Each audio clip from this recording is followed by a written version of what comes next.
Das ist Bern einfach. Jeden Tag die richtige Dosis Politik vom Nebelspalter. Kritisch und unabhängig. Der Podcast wird präsentiert von Breitling. Tickt präzise und bleibt cool.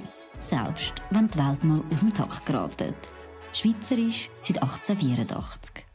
Willkommen zu einem Bern einfach Spezial. Ich bin in Mailand und ich habe ein Interview mit dem Federico Sturzenegger geführt. Er ist Minister für Deregulation und Transformation vom Staat in Argentinien. Und es gibt Leute, die sagen, er sei die rechte Hand vom argentinischen Präsidenten Javier Milei. Sicher ist, dass er zu einem Viertel aus der Schweiz, aus Appenzell Ausserrhoden, stammt. Ich habe ein Gespräch geführt mit ihm, wie man einen Staat dereguliert, wie man das zusammen mit den Bürgerinnen und Bürgern macht und was eine gute Wirtschaftspolitik ist. Er kommt heute in die Schweiz und morgen ist er dann noch in Zürich, aber das Interview bei Bern einfach gibt es schon heute. Minister Sturzenegger, nice to have you for an interview, that's great. So what are the main lessons from Argentina for Europe, for European politicians? What would you say? What is the main thing? I would start saying what are the main themes of Milei administration. I say he has two big things. In the economic, I'm talking in the economics, which is more my area, because he also has an agenda on security issues and international relations, but we'll leave that aside for a second. So in the economics, he has two ideas. The first one is not very relevant for Switzerland, is that Argentina is going to have a fiscal surplus. Yes. Okay? You know, because Switzerland is a very responsible, fiscally very responsible We have country. a debt break. Okay, but so Argentina, you know, for 100 years, fiscal deficit, high inflation, instability, defaults, you name it. Okay, you have all the crises. We were writing about that. Okay, so Milei says 120 years of crisis. The core reason of the crisis is the fiscal imbalance. We're going to have a budget balance. In his first month, he cuts government expenditure 5% of GDP. He achieves the fiscal surplus. He sustained the fiscal surplus throughout his 2 years in government. Very surprising, because people thought, oh, if you cut government expenditure 5% of GDP, you're going to plunge the economy into recession. The economy grew 6% because, remember, every penny the government spent is a penny that you have to charge people with taxes. So you reduce government expenditure, you reduce the taxes. Which is the most important tax Milei reduced with his fiscal adjustment, which call it the chainsaw. Yeah. The chainsaw. We saw that. Yeah, you saw that. So what was the most important tax that he cut? He cut money printing, because a lot of this expenditure was being financed with money printing. When he cuts money printing, he brings down inflation.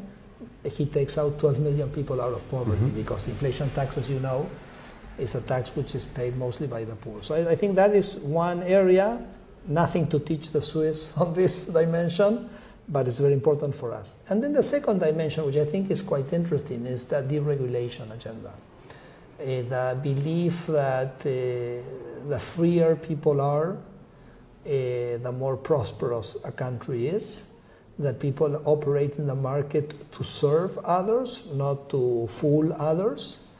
And so he has this aim of making Argentina the freest country in the world. And remember, I'm the Minister of State Reform and Deregulation, so I've been in charge of this agenda of kind of taking away all this layer of regulation. You have absurd regulations. You have regulations which were not thought by a central planner thinking on the good society, but it was lobby from certain interests that they wanted the regulation. Okay, pressure groups that wanted... Pressure groups, you know, exactly.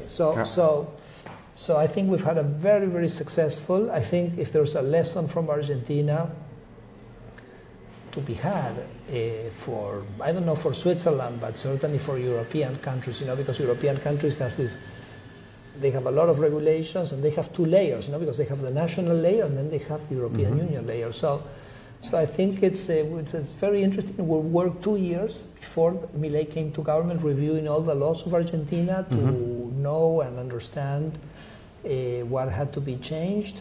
We open up, for example, I have my email open. So I ask people, write to me. Okay. Write to me. And they do it? Every day? Every day. You need some staff to look into it. No, and I look at myself because, look, it's so much fun, and also... It's so much fun. Well, I mean, it's fun. But also... I have a friend who says that deregulation is like peeling an onion. that you have Indeed. layer after layer, and then you end up crying because at some point, you can't believe how much of a disaster it is. But so people communicate with us, and they tell it's kind of the victims of the system. I have stories which are amazingly ridiculous of what the things the government is asking you to do, and that is a very fantastic input in this process. So I think this direct communication, which today is possible through social media, through internet, through email. We have a website in our ministry where people can also upload their, not complaints, it's saying, look, we have this regulation, I understand this regulation, what purpose it serves. And so then, yes, there I have a team of people who start analyzing that, and I think that's a very rewarding task, and you feel how you're kind of releasing the constraints that people face for economic production, and it's great. It really feels great. This is common sense. Common sense. A balanced national budget, reducing inflation, and you have studied economics at the most famous schools, but I think economics has lost this kind of common sense economics. A lot of economists are saying, even though you started to do it, they said it won't going to happen. Argentina will dive into recession, and it didn't happen. Why has economics lost this kind of common sense? To be honest, I think, and the president is very strong about this. For example, if you take some basic macroeconomic textbook, there's a very famous textbook which is called the Mankiw textbook. Yeah. Anyway, so it's very famous. So there you have something called the multiplier. So the story is, look, if the government spends, then it puts, for example, it gives you some money, okay? And then you go out and then you buy a beer or you go to a restaurant and then that creates what's called a multiplier effect. Indeed. Right? Okay, indeed. So and that's it. But that's wrong. Why is it wrong? Because for me to put money in your pocket, I have to take the money from someone else. I have to tax someone to put money. So you may have a multiplier effect, but the people I took the money from, they have less. They have less. So they have a negative multiplier of the same amount. So somehow, and this is part of the cultural battle of Milei, he says, there's a number of ideas in economics which at the end which are wrong, like this one, which is obviously wrong. I mean, you cannot analyze what is the effect of your spending without analyzing what is the effect of me having to tax someone in order to allow you to spend. But it's kind of, people forget the second part, so they only see the nice part, not the bad part. And this kind of somehow the economic profession has been the shell which at the end of the day, who is to benefit from these ideas? The idea who want to push for more government expenditure, because people say, oh, I'm going to push for more government expenditure, but we're going to have these huge multiplier effects. No, you have to count the negative multiplier effects that you're going to produce as well. So I don't know if it's intentional or not, but the truth of the matter is that somehow the way macroeconomics is taught has created a bias towards state intervention. Students leave universities thinking that it's having an economy expand is just pushing a button of government expenditure and it will work.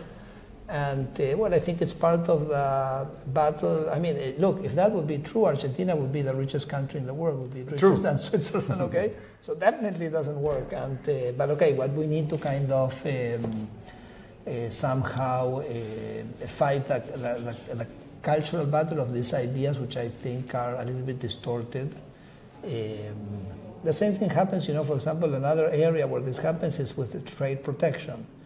People say, well, no, if you protect if you open up the economy and watch the mention, the prices come down, there's the sector which is producing that product is going to suffer.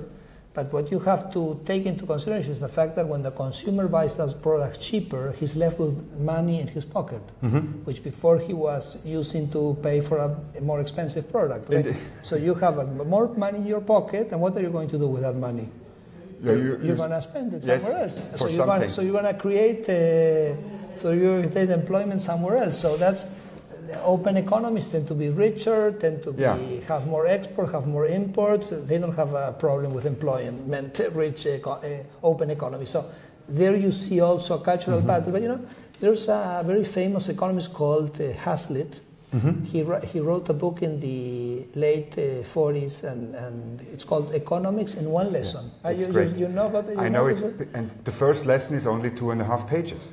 And that's it. You have to look on the broader things that are happening and on the long term. Exactly. Yeah. No, and this is what I'm saying. I mean, if you actually have openness, then you affect one sector, but then that frees resources to expand others. For our listeners, I will publish this lesson in the show notes of this podcast, because it's really, I give it also to youngsters. You only, and I'm not an economist myself, but exactly. This one lesson is very easy. So the numbers are quite good. Inflation is down, poverty is down, balance sheet. Inflation is down. Yeah, and will it go on like that? What are the main challenges now in Argentina? Well, I would say the main challenges are political. Okay. I mean, winning elections, or Javier has come to challenge a system. Yeah. A system of privileges. Yeah. A system where you have different actors which have lived under the cover of the protection of the state. And who's paying for all that privileges? The customer, the common citizen. Okay, so he's come. So this system is resisting, and the system is going to try to do everything possible for Milei not to be successful. So, for example, now we have elections in a few months, no? And actually in a month, not a month.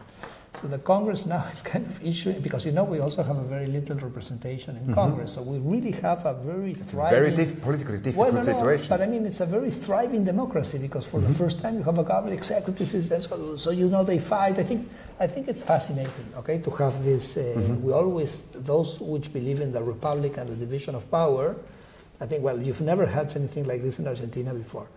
But the Congress now is basically issuing laws where they say, spend this money. And say, where's the money coming from?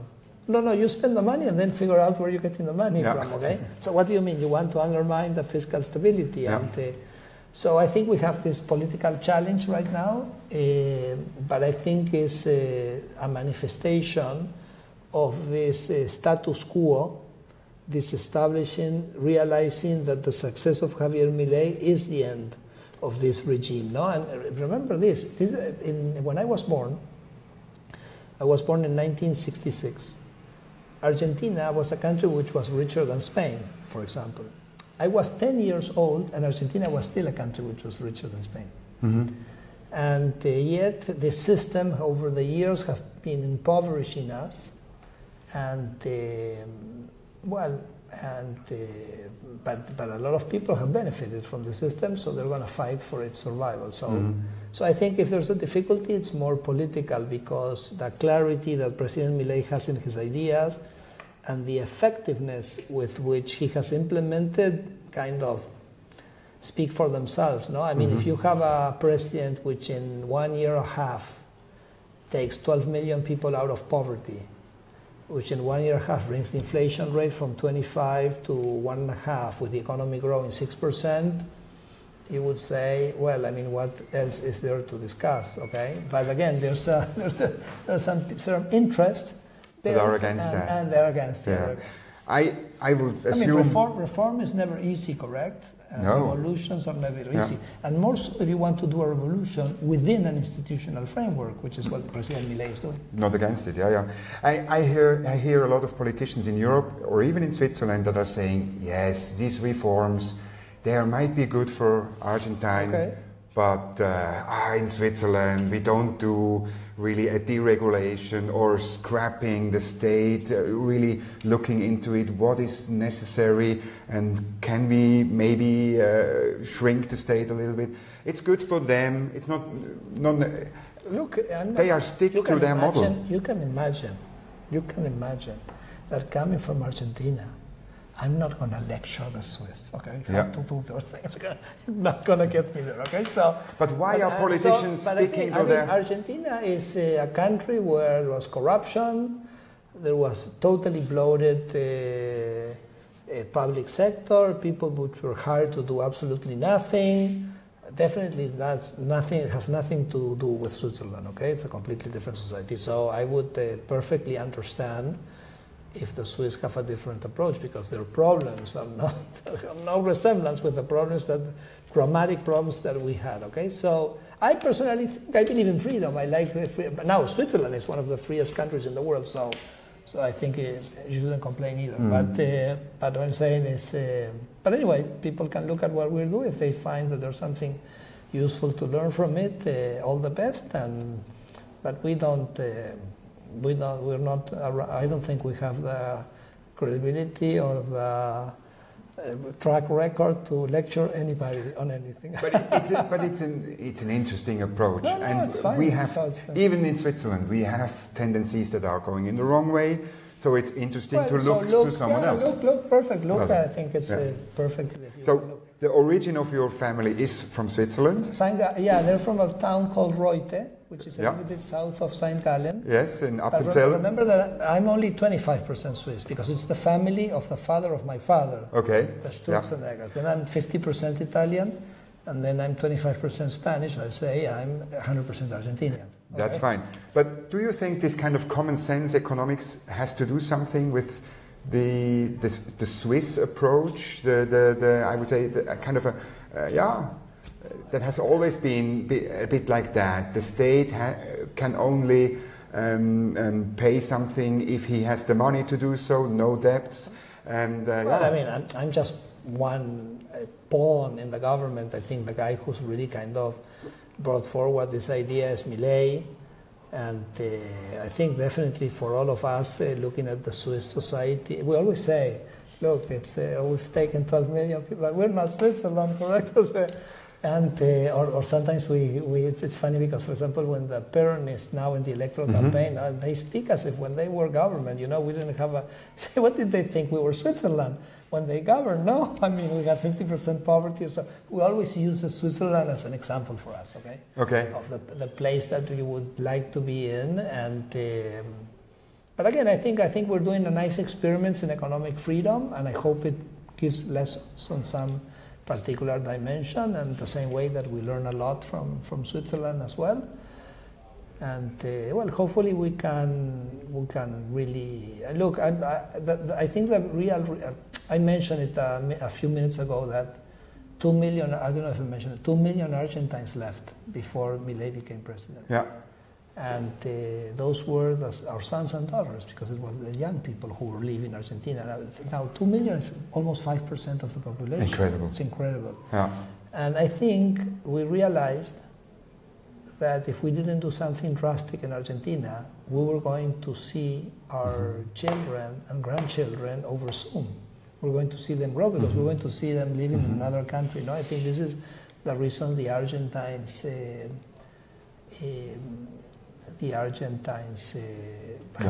wanted to do a change. They wanted to do a drastic change. And I think Javier is delivering.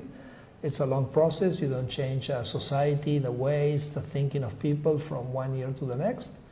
You have to keep a steady course. You have to be convinced of what you're doing. I go back to the beginning: fiscal stability, deregulation, and economic freedom. And I think that if we do that in 20, 30 years, Argentina may be in a completely different place. Javier Milei, I think he stated that Argentina will be richer than Switzerland. I was reading. Let's not exaggerate. Okay? Yes, so, but certainly, I think Argentina has a lot to catch up. Has extremely able people, and I think with a little bit of property rights, of which Switzerland is perhaps the main proponent of that. And so property rights, economic stability, I mean, the sky is the limit. I definitely see that. We're in the middle of an energy boom. We have the second largest reserve of natural gas. Yeah. We have, basically, our regulations have not allowed to do any mining in the Andes. So, for example, Chile exports $50 billion a year of mining. We export $3 billion. So it's kind of, we've been shooting ourselves in our foot for so many times. But now, destroying opportunities. Destroying opportunities. So I think Argentina, well, as you know, our agricultural sector, our technology sector. Listen, we have so many possibilities, but we have to have a state which is responsible. We have to respect property rights. We have to provide economic freedom. Yes, I agree with the president. The sky is the limit. Even Switzerland. Very good to hear, and I hope Argentina will become like Switzerland. Okay. This would be absolutely great. Minister Sturzenegger, thank you for the interview, and have a nice evening. Thank you. Das ist Bern einfach. Jeden Tag die richtige Dosis Politik vom Nebelspalter. Kritisch und unabhängig. Der Podcast wird präsentiert von Breitling. Tickt präzise und bleibt cool. Selbst wenn die Welt mal aus dem Takt geratet. Schweizerisch seit 1884.